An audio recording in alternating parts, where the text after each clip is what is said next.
उमर चीमा साहब, sir PTI अरकान ने कौमी असम्बली की कायमा कमेटियों से इस्तीफे तो दे दिए हैं, लेकिन ख़बर ये है कि उनके जो ज़ेर इस्तेमाल सरकारी गाड़ियां हैं वो अभी तक सरेंडर नहीं किए हैं इन अरकान ने।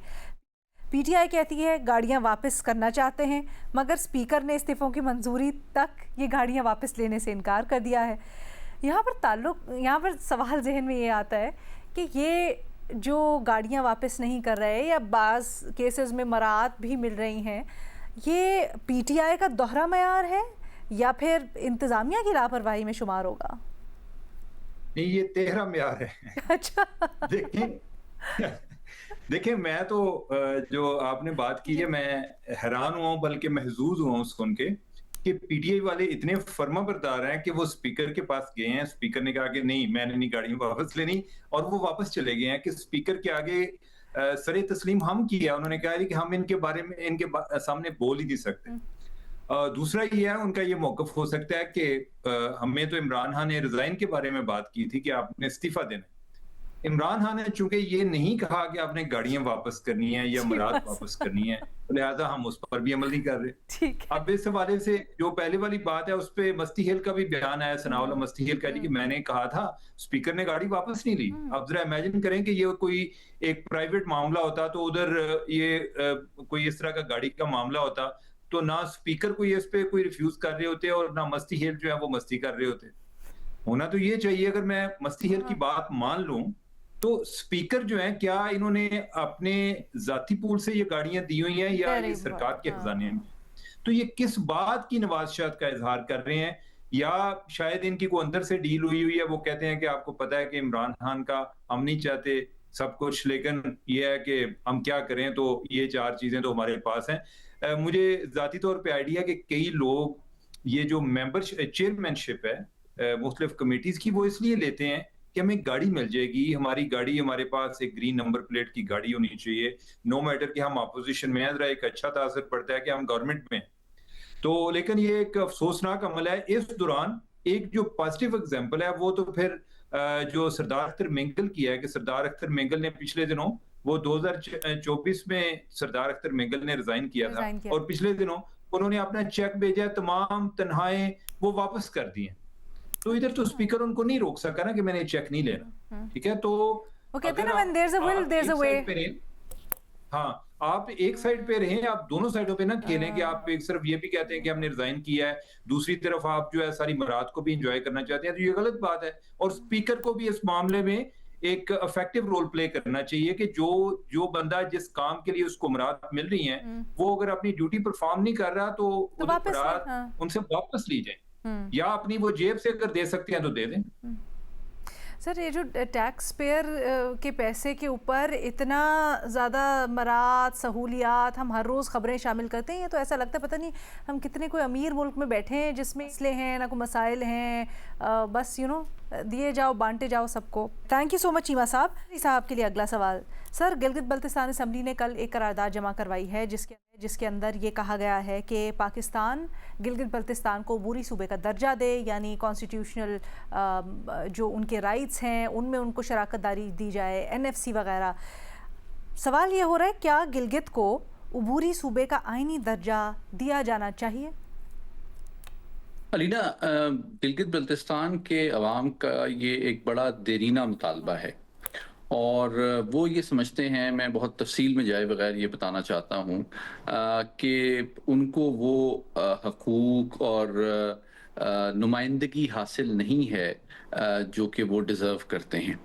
और ये जो रेजोल्यूशन जीबी की असम्बली ने पास की है, ये एक तरह से उनकी असम्बली की तरफ से एक बड़ा वाज़े पैगाम है पाकिस्तान की वफाकी हुकूमत को कि वो पाकिस्तान के साथ एक जानिब कमिटेड भी हैं और हमें हमारा हिस्सा हैं भी, और ना सिर्फ वो मुकम्मल तौर पे पाकिस्तान के साथ कमिटेड हैं, बल्कि वो तमाम जो हुकूक हैं और नुमाइंदगी है वो भी इंजॉय करना चाहते हैं। अच्छा, इसमें दो मामलात हैं। जो थोड़ा सा इसको पेचीदा बनाते हैं। एक तो ये है कि एक कराची एग्रीमेंट इस पे मौजूद है, और दूसरी चीज़ ये है कि अक़वाम मुत्तहिदा में पाकिस्तान की सिफारती पोजीशन ये रही है कि कश्मीर एक डिस्प्यूटेड टेरिटरी है। इसलिए हमने अपने आइन में अभी तक जो है आज़ाद कश्मीर या जीबी को अपना हिस्सा उस तरह से नहीं कंसिडर किया।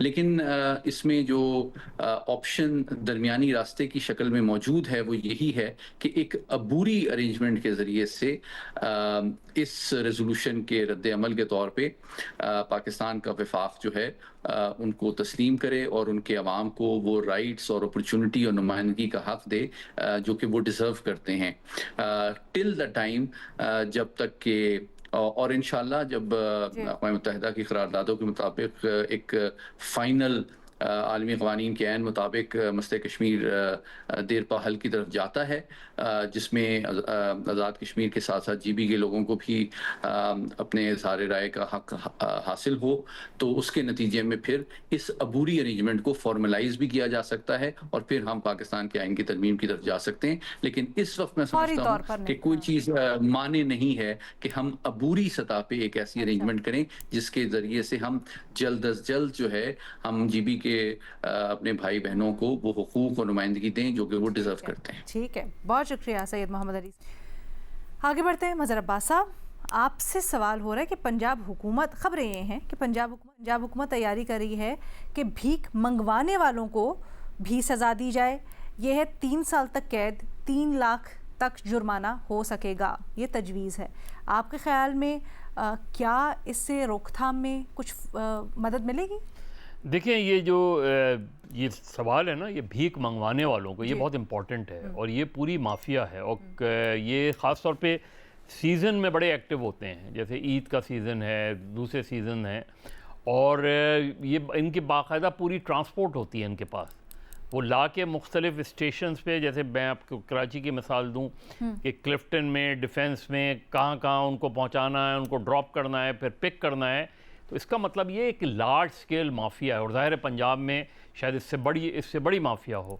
बल्कि कराची में तो 1-1.5 साल पहले यहाँ फ़कीर जब इन्होंने, क्योंकि यहाँ बाकायदा जब उनको पकड़ा गया तो उनमें से एक, मुझे याद है कि एक कोई बूढ़ा सा आदमी था, तो उसको ये भी जुमला कहते सुना गया कि हुकूमत भीख मांगती है तो उसको तो नहीं पकड़ते तुम, हमें ही क्यों पकड़ते हो उसमें। तो इस तरह की चीज़ें, लेकिन भीख मंगवाने वाले मालूम, ना सिर्फ मालूम किया जाए, और ये इस रैकेट को एक्सपोज करना चाहिए, बिल्कुल एक्सपोज करना चाहिए। सज़ा 3 साल दें, वो कारोबार चलता रहता है। असल चीज़ इस कारोबार को रोकना है कुछ तो, क्योंकि इतनी चैरिटी ऑर्गेनाइजेशंस हैं पूरे पाकिस्तान में, सबसे ज़्यादा चैरिटी दी जाती है, तो ये भीख मांगने का जो तरीक़ाकार है ये हुआ। और ये जो एक ख़ास, और इसमें बहुत सी स्टोरीज हैं सर। अब तो ये मुख्तलिफ जगहों से ये भी पता चला है ना, स्टोरी से, बल्कि इस तरह सहाफ़ती स्टोरी से, कि किस तरह से ऑर्गेनाइज्ड क्राइम की शक्ल बहुत ज़्यादा, खासकर सिंध से मुतल्लिक बहुत ज़्यादा। इसमें ये बच्चों की किडनैपिंग है, ये सारी चीज़ें, उनको बाकायदा माजूर कर दिया जाता है, सारी चीज़ें। तो इस रैकेट को एक्सपोज करना बहुत ज़रूरी है। आपके ख्याल में इस तरह की कानून साजी मददगार साबित होती है या कोई बशर्ते के देखिए उसके अंदर दूसरे मामलात ना हो। सारा मसला, दूसरे मामलात क्या मतलब सर? सारा मसला ये होता है ना, थानों से पैसे लेके छोड़ देंगे। ये जो चीज़ है, जब तक प्रॉब्लम यहाँ इस मुल्क का पूरा प्रॉब्लम है कानून की हुक्मरानी। कानून की हुक्मरानी नहीं है, सिर्फ हुक्मरानों का कानून है। अगर आप इस तरह के एक्शंस को इन्फोर्स करें, इंश्योर करें, यानी गवर्नमेंट अगर ये इंश्योर ये पूरा वो करे कि अब इसको पूरे को रैकेट को एक्सपोज करेंगे, और उसके बाद ज़ाहिर फौरी तौर पे तो नहीं, इतनी बड़ा वो है, चलें 1-1.5-2 साल में आप चीज़ें ख़त्म कर देंगे तो लगेगा, इफेक्टिवनेस नज़र आएगी। तो मेरा ख्याल है ये बहुत इंपॉर्टेंट ज़रूर है। बड़ा तजर्बा है आपका। आपके ख्याल में ये जो गैंग्स होते हैं इतने पावरफुल कैसे हो जाते हैं?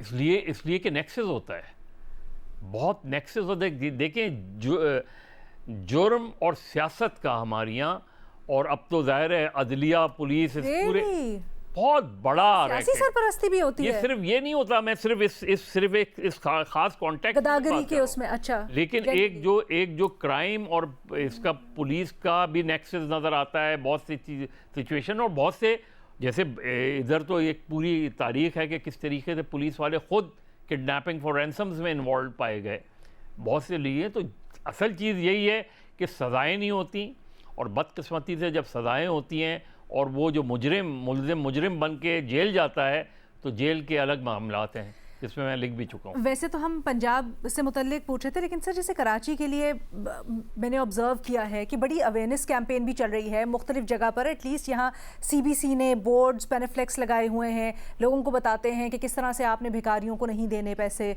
फिर बड़े पैमाने पर क्रैकडाउन भी हमने कभी कभार होते हुए देखा है, जहाँ गाड़ियों में बिठा कर ले जाते हैं पुलिस स्टेशन के अंदर। लेकिन फिर भी ये गदागरी के खिलाफ क्यों नहीं कामयाब होती हैं जो सारी एफर्ट्स हैं? इसलिए कि उनको छोड़ दिया जाता है, पैसे लेके छोड़ दिया जाता है। आप जाके ज़रा जेल में मालूम करेंगे कितने भिखारी जेल आए हैं, उनको सजाएं। या ये जो भीख मंगवाते हैं, क्या पुलिस को नहीं पता? रक्षों में और चिंची में और इन चीज़ों में लेकर आया जाता है, उनको छोड़ा जाता है, झगड़े होते हैं इनके दरमियान कि मेरी क्लिफ्टन पे ड्यूटी थी, मुझे डिफेंस क्यों छोड़ दिया गया, मेरी जहाँ बहुत ज़्यादा भीख मिलती है। ये बहुत बड़ा, इस पर बहुत ड्रामा सीरीज़ भी बन चुकी हैं। इसमें जब तक आप इन्फोर्स नहीं करेंगे, कोई भी कानून बनाएं, उसका अगर इन्फोर्समेंट नहीं होगी तो कोई भी मसला हल नहीं होगा। काविश अच्छी है कि भीख मंगवाने वालों के पीछे जाया जाए, उनके खिलाफ कानून साजी, लेकिन इन्फोर्समेंट उससे ज़्यादा ज़रूरी है।